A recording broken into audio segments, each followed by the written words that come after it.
Um, my other penance was to teach English to non-English speaking Latinos, for the most part. And in one of these classes, I was asked this question, which is to say, what is the main division in America between the two political parties? And it was asked in the context of someone who was, I'm not even sure legal or illegal, to be honest, but someone who wanted to become an American. And they were asking, what is the real difference from our point of view, and our, in this case, included me, how do the two parties differ as you see it? Someone who's been in America, someone who sort of looks at the political system, what's the difference?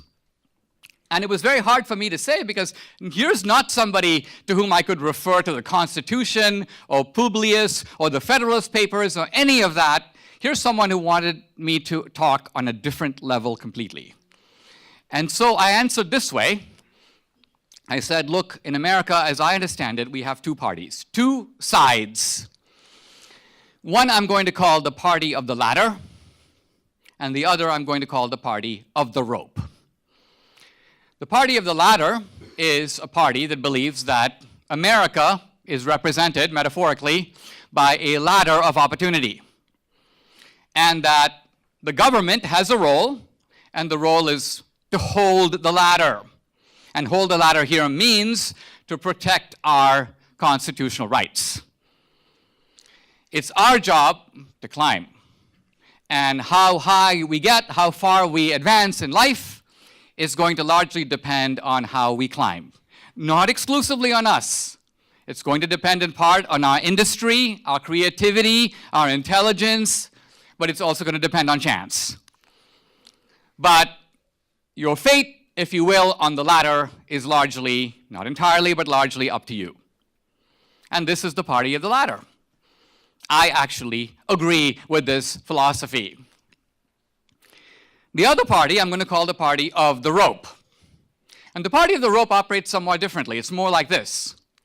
You have a building, and it's a tall building, and you have a group of people on top of the building, and they're the ones looking down at all the poor immigrants down there. And the people on top of the building say, hey guys, we really don't believe in the ladder. In fact, we think the ladder is an illusion.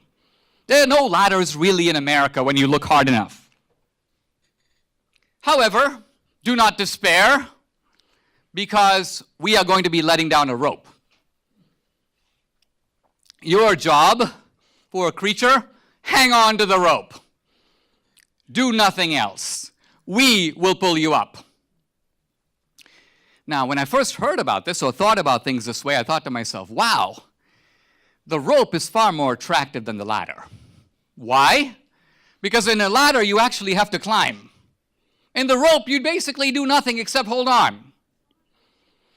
But it also occurred to me that with the rope, you are dependent on the people who are holding the rope. If they let go, down you go. And not only that, but if you actually do a little bit of empirical checking and you really pay attention at what's happening, not just in our inner cities, but in the Latino barrios of America and the Native American reservations, you notice something remarkable. That the people who are being pulled up by the rope never seem to get to the top of the building. They are pulled up, and then the people on top hold, suspending you in midair, in which you're a long distance back from the ground, too far to jump, and yet your advancement appears to be halted. And it crosses your mind that maybe the people on the top of the building have no intention of pulling me up. Because if they were to pull me up, I would become one of them, I would dust myself off and walk off, and that's not what they need. They've got me right where they want me. And now we have to ask the question, what are they doing this for? What is the point of holding people in this suspended abeyance? And the answer, of course, is that what you want out of them is the one thing that they have the power to give you. Poor though they are, lacking prospects though they are, lacking food perhaps though they may be, or health care, They do have one thing that costs them nothing, that is to you everything, and that is their vote. And so as long as you can consolidate their votes, you've got them where you want them. So in my view, not only is this the ideological fork in America, but you can actually see two types of immigrants who respond to the incentives that are offered on both sides of the aisle. There's one type of immigrant who says, I'm the immigrant of the ladder. I don't actually want ropes. I'll pull myself up. Just hold the ladder. Just protect my rights. And I am counting on America to offer the freedom, the opportunity for me to make my way. And if I fall flat on my face, that will actually be my doing. And there's another type of immigrant who goes, wow, we have things kind of rough over here. I didn't even know there was a country where all I've got to do is hold on to a rope. They're telling me I don't have to work. In fact, they would rather I not. Why? Because then my dependency on them is greater, and my vote for them more reliable. And this is a bargain that I'm actually willing to make. What does my vote cost me? Nothing.